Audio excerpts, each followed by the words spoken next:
जय महाराष्ट्र। अखेर भारतीय जनता पक्षाला जबरदस्त धक्का।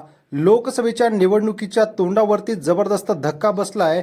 मित्रांनो, बातमी जाणून घेण्यापूर्वी चॅनलला सबस्क्राइब करा, व्हिडिओला लाईक करून शेअर करायला विसरू नका व बेल आयकॉन बटन दाबा।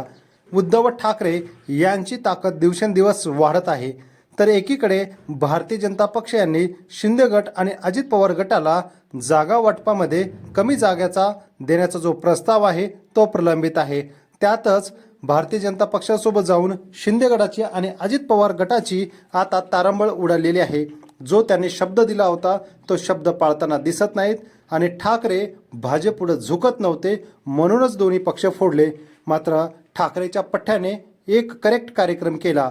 बातमी आहे नगर जिल्ह्यातील नेवासा सोनाई या ठिकाणचे भारतीय जनता पक्षाचे निमंत्रित सदस्य व भारतीय जनता पक्ष जिल्हा परिषद सदस्य असलेले दत्तात्रय काळे व त्याचबरोबर जवळपास 7 सरपंचांनी गावकऱ्यांसह आज गडाकी यांच्या उपस्थितीमध्ये उद्धव ठाकरे यांच्या शिवसेनेमध्ये जाहीर पक्षप्रवेश केलेला आहे। यामुळे नेवासा या ठिकाणी पक्षप्रवेश झाल्याने आणि जवळजवळ 7 सरपंच 7 गावांनी पक्षप्रवेश केल्यामुळे ठाकरेंची ताकद वाढली। तर भारतीय जनता पक्षाला निवडणुकीच्या तोंडावरती हा धक्का आणि झटका मानला जातोय। धन्यवाद।